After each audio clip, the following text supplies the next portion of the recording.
Chico and B-Man Show, starring Chico and B-Man. I've been thinking, you've been thinking about things. Welcome, folks. If you just tuned in, you're watching the Chico and B-Man Show, and I'm Chico. I'm B-Man. How's it going? Thanks for tuning in. Well, you know how it's going. I do. Yeah, we just had a rough day. Oh, yeah. Should we will we tell them what happened? Go ahead. Yesterday, folks, we went out to pick up our friend and Nashville famous movie producer, Lauren Lelko. I'm not movie producer, engineer. Audio engineer. As a matter of fact, he engineers the Chico and B-Man Show. World famous. And he was out there at the airport. He needed a ride, so B-Man picked me up in his black convertible, Cadillac convertible, Fancy. right? Fancy car. And we go get our buddy Lauren at the airport. And we're coming to the show, and I had a couple books. I had to return them to the library. So we ran by the book depository there, and I put the books in the depository.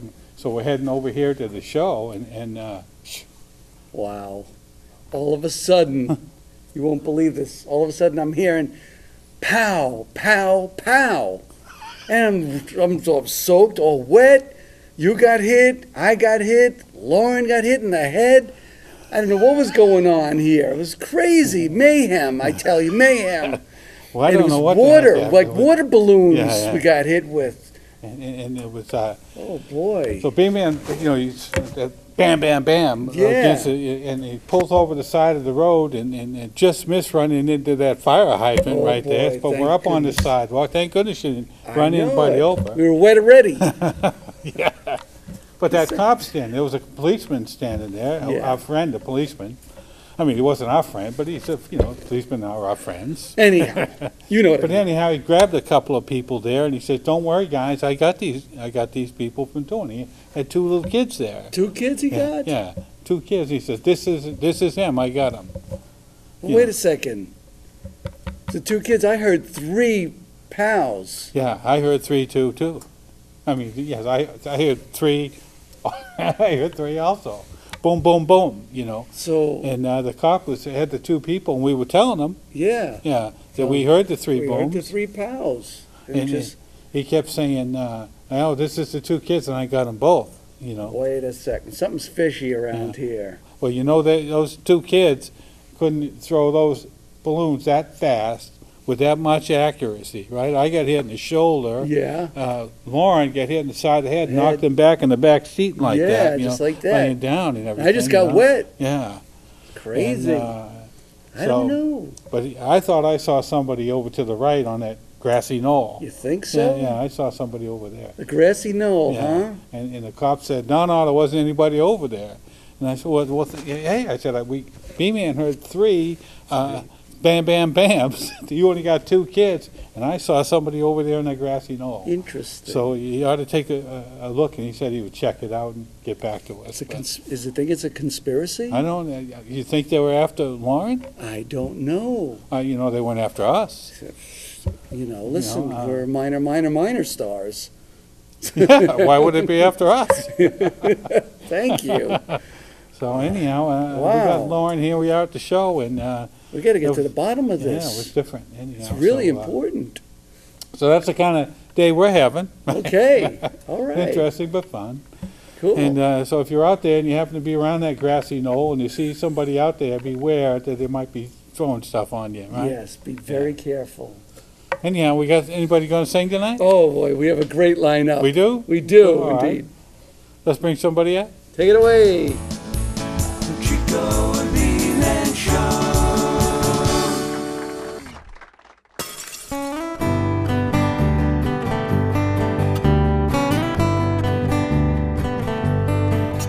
On a Tuesday night, you can look her up down at the Moon Cafe.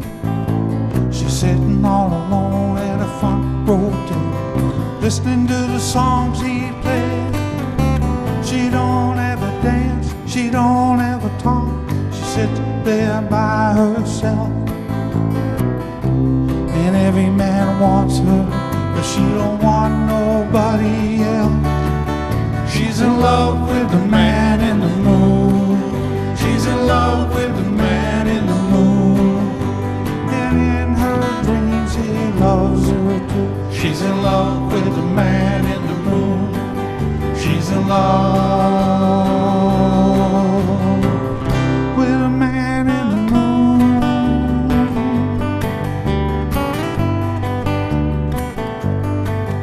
In his rhinestone suit and his cowboy boots, the man in the moon's a star. And that lonesome sound in a country song can tear her heart apart. By 8:15, the moon is full, not a single empty chair. But she knows every song he'll sing, he'll be singing just for her. She's in love with the man in the moon. She's in love with the man in the moon. And in her dreams he loves her too. She's in love with the man in the moon. She's in love with a man in the moon.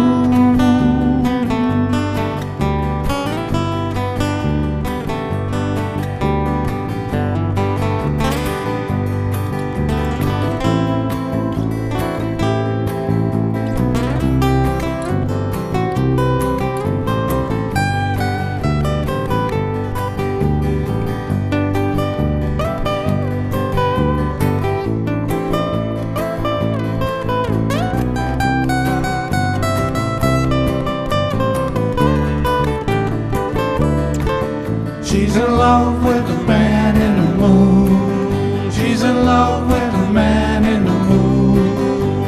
And in her dreams he loves her too. She's in love with the man in the moon.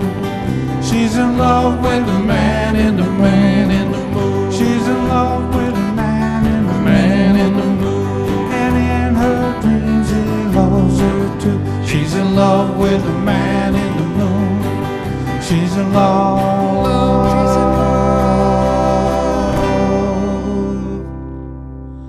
with a man in the moon.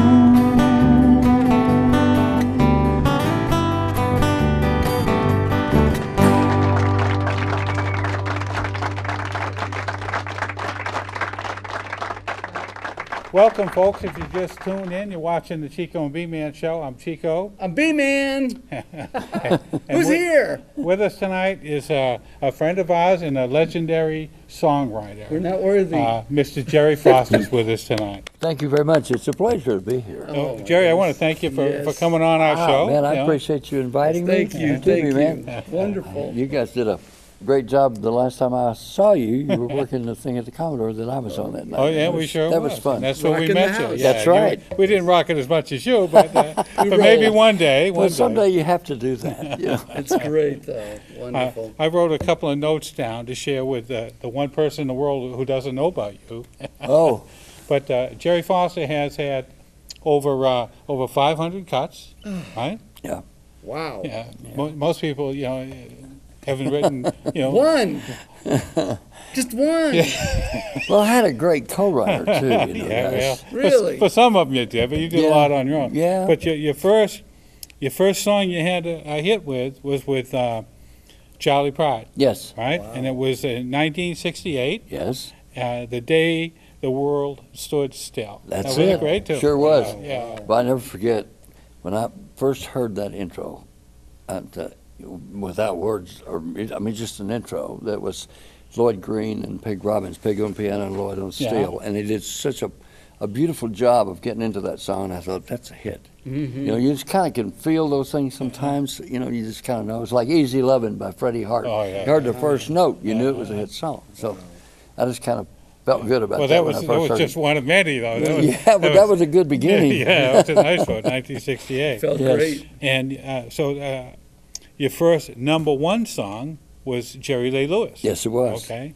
And that was Would You Take Another Chance on Me? Yes, Okay. it was. That was We actually wrote that song for another artist whom I will go unnamed, and he listened to it, and he said, because he'd come by and ask us to write him a song. And he gave me not an idea, but he said, would you try to write me something to kind of help me get back in good graces with my wife? And I said, I'll try. So we wrote that, and I called him, and I said, your song's ready. And he came down and listened to it. And he said, that's a good song, guys, but I don't think that's exactly what I'm looking for. So we just kind of put the song away, and then Jerry Lee was coming to town, I don't know, 6-8 months later. And I thought, you know what, he's never cut a song like that, but that might work. Mm-hmm. So we took a copy of it over to Jerry Kennedy, who was his producer and running Mercury Records, and I said, I can hear Jerry Lee doing this thing. You may think I'm crazy. And he said, you know what, you might be right. I'm going to send an acetate to Memphis.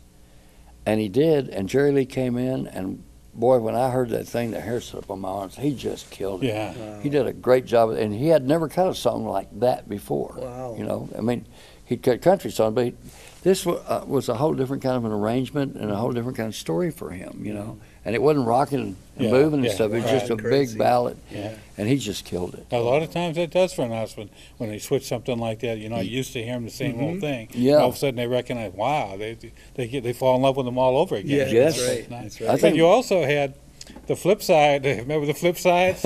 Yeah, Side we used to have A-side, B-sides. Yeah, of second Chantilly Lace, didn't you? Yeah, but I didn't write Chantilly Lace, the Big Bopper did. Okay, but you had the flip side the song, right? B-side. Oh, yeah, You yeah. had the B-side. No, yeah, when it started out it was, but it Oh. got turned over. Oh, it What? did? Oh, yeah. Would You Take Another Chance on Me wound up being the #1 record, not Chantilly Lace.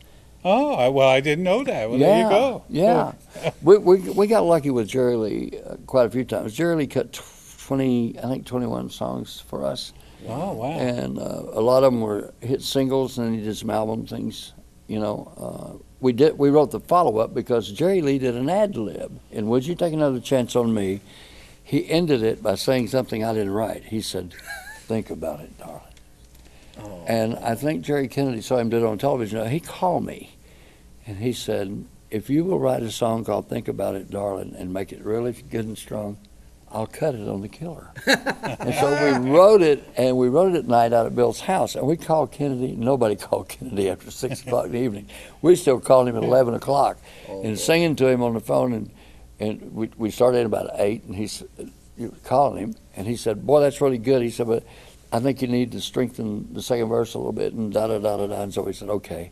So finally, the last call I made to him, I said, "Kennedy, if you don't like it this time, too bad. We're done with this sucker." And he said, "No, I That's really, power, isn't it? I really, It's a little different now. I maybe. really liked that." And, Yeah. and it wound up being also a #1 record. So we had back-to-back #1s on Jerry Lee with that. That's fantastic. Yeah. That's very good. Can you do that today? Can you call somebody up in the middle of the night, like say, listen A to couple this? of them I can, yeah. Yeah. Send a text. yeah. Yeah. That's Oh, how yeah. Yeah, nobody What a hit. talks That's anymore. what I meant. you Yeah. know. Is that how they take them in? Or I think know, there's some producers in town who are pretty open and producing some big acts. Buddy Cannon is one who's Yeah. he's doing among others Kenny Chesney, and then Frank Liddell's doing Miranda Lambert and several big Yeah. acts, you know. And he's just a good old boy. He came out my house one night and listened to songs for, well, he was going to give me an hour from 6 to 7 o'clock. He said, "I can come out and listen for an hour." And I said, "Okay, well, I'll try to have something ready for you to listen to." He was looking for a song for Mark Chestnut. And so we started listening to music, and he'd said, "Can you play me some of that Paycheck stuff?" And so I played him some Paycheck things. And we wrote 7 of the first 9 hits that Paycheck had. So anyway, he's good old Texas boy, got Texas ears, you know, Yeah. you really hear country. At 4 o'clock, he said, in the morning, he said, "Jerry, would you play me?" I said, "Frank, I got a guest room. Go up and go to bed. You wouldn't know a hit if it ran over you right now." And so he spent the night at the house, and he left. And I said, "I got to leave in the morning. When you wake up, just push the button on the coffee pot, and it'll make your coffee for you, and then click the lock on the door as you walk out." And he said, "Okay." So he spent the night at my house. He was the head of A&R for MCA at that time. Oh, wow. Great story. That's awesome. Yeah. Very good. Wow. You know, I have some other things I'd like to, Yeah, go say ahead. about you. Yeah. I'm going to get back to my list here. Uh-oh. But Jerry's one of the most awarded songwriters in the history of ASCAP. Yeah. Correct? What? Yeah. Bill Rice and I are the most awarded songwriting team in the history of ASCAP. I had that on the next slide. See, I got you there. He read it. No, Yeah, I didn't read it, he but knew it. Wow. Wow. But it was really, yeah. Great accomplishment. But we went, I think it was 7 years without ever being out of the charts. We were in the chart every week. Wow. And Well, that's go one ahead, of my Matt. I things know you're down going to ask here. some I got it. questions, so I'll let you ask. It says right here in black and yellow. Black and it yellow. says he had 10 songs in Billboard Country Music chart in the same week. Yeah, we did, and didn't It's know like it. the Beatles, right? The And Beatles we didn't did something know like it. that. That's You what didn't- was. What do you mean you didn't know? I mean, we were so busy writing other songs. I mean, once the song was cut, we just kind of let it go, and it's going to do what it's going to do, and we're Right. back to the next thing. And so I went across the street to Mercury, and I was recording for Mercury at the time. And Frank Mull was the national promotional director over there, and he was highlighting with a yellow marker the charts. And I said, "What are you doing, Frank?" And he said, "We got the #1 record this week, and anytime we got the #1 record, we highlight it and then we laminate it for the wall. You know, they do a big deal with it." Nice. And I said, "Well, that's great, man." And he said, "In fact, we got 3 in the charts this week." And I said, "Really?" And I looked over his shoulder. Well, the #1 record was ours.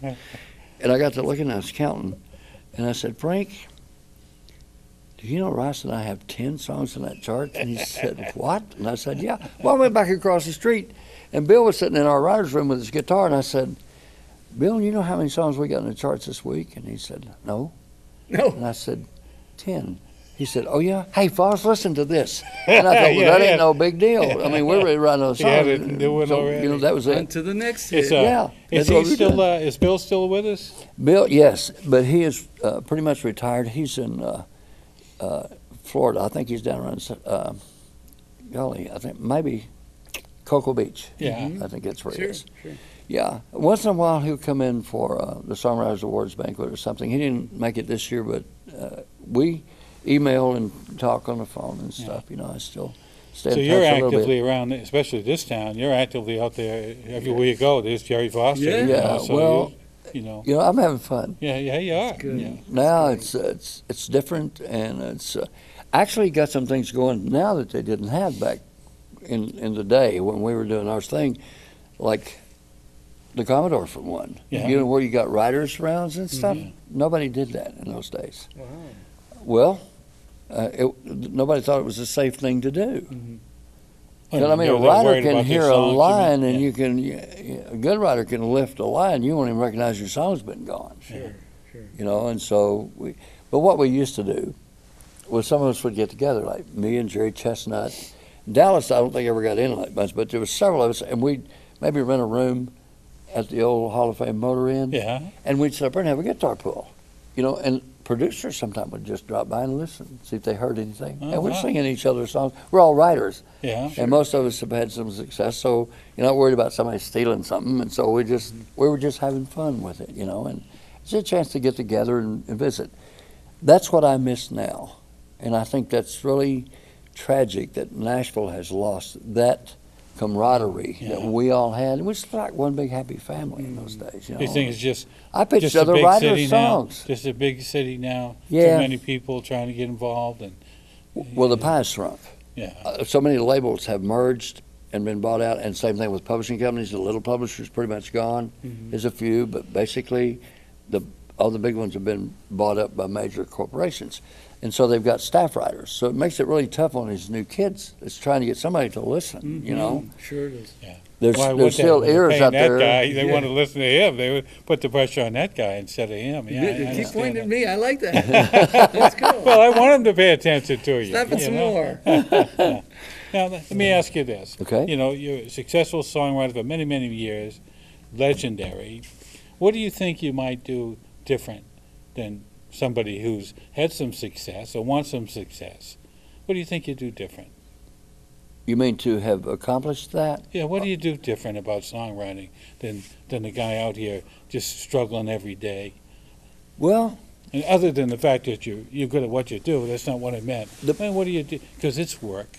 it is work, and you know, when I got here, I didn't take a draw until Bill Rice came, and then our draw from the publisher was $300 a month between us. I got 150, he got 150. In those days, that paid my rent. Yeah. So I did 4 jobs to stay in this town because even with hits, you didn't get paid for a year. There wasn't computers in those Takes a days, so it while. took you about a year for the money to catch up with you. And we never got in the hold of that company. So, and thank God we didn't, because we still get royalties from that company, you know. So so many of these kids come in and they think, okay, I'm in Nashville and it's Cinderella stories because they've heard those before. All I need is just somebody to hear my song. And when you come in with that attitude, you got to realize what you're up against. It'd be like me walking into Busch Stadium saying, I want to pitch. You know, no, this is the big leagues, you know? And so that's kind of the way I look at Nashville. And as far as the writing and engineering and everything else, this is the big leagues. And somebody at home tells you you're a great songwriter, and then you come in and you run into some people here. When I got here, there was Dallas Frazier, there was Roger Miller, you know, and then Christopherson was still tending bar. He hadn't had it yet. So, I was bound and determined to stay. Did you write a song for Chris Christopherson? I did not, Oh, but we were friends. okay. We did shows together. All right. We did a tour of Europe together. Nice. That's okay too. That was fun. He's my other favorite writer. I love Chris. He's mine too. I like Chris. I like Dallas Frazier, who wrote a lot of big records and standards, you know, like Elvira. And, whole bunch of stuff. Are you going to play a song for us? Yeah. I will. Will you keep my seat warm and just let me walk over to the other set? Why? Sure. Yes, I sure will. What are you going to play for us? What do you care? I'm going to play. I'm going to play. No, I'm going I to don't know play. that song. I'm going to play a song called "I'm Going to Quit." You're going to You quit? quit. Why? Well, after you hear me, you'll understand why. Coming up, folks. Thank you. We'll be right Thanks, back Jerry. with a couple tunes Thank from you. legendary Every man. songwriter Jerry Foster. Get up there and play your guitar. I'm gone. Yeah. Chico and B-Man Show.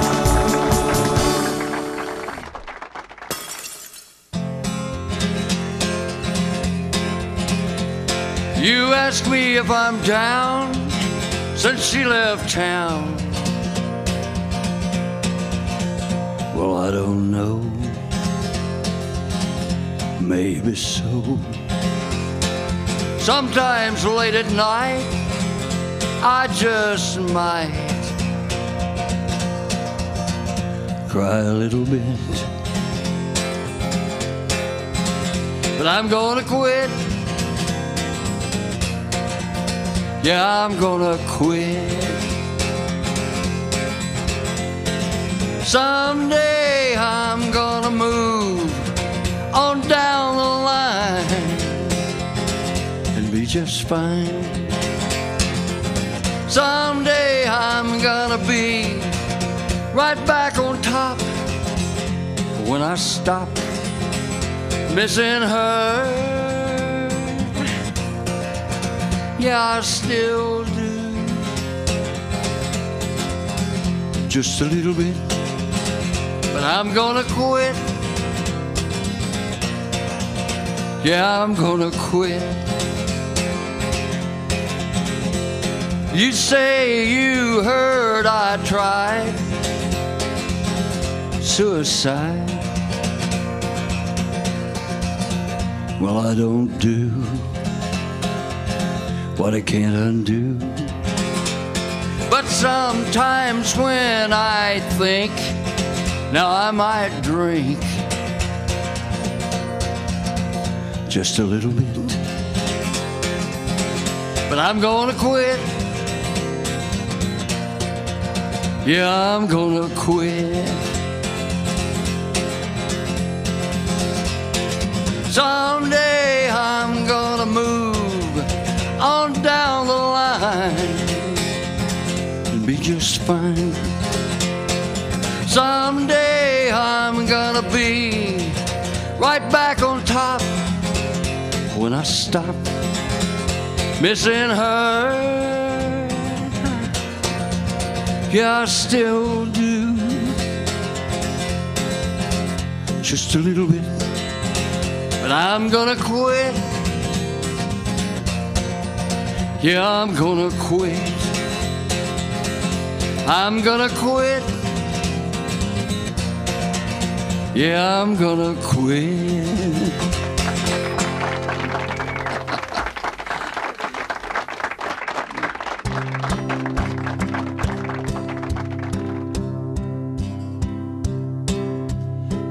don't know how I'll get her off my mind, but give me time, I'll think of something. I can't say today that I'm all right, but by tonight I'll think of something.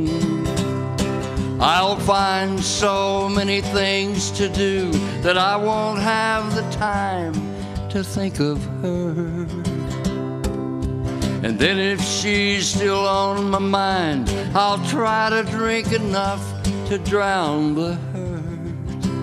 And if that don't work, I'll think of something. Where do I go for love that I still need? Now that I'm free, I'll think of something. If I can't say a word to her, I'll blame it on this lump that's in my throat. And standing there, what will I do to hide my love enough that it won't show? Oh, I don't know.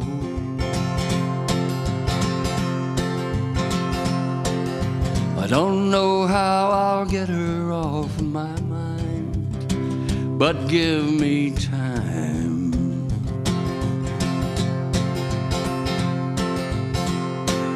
I'll think of something.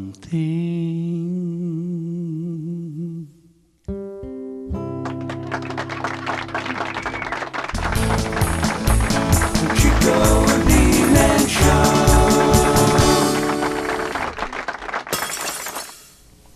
Well, welcome back, folks.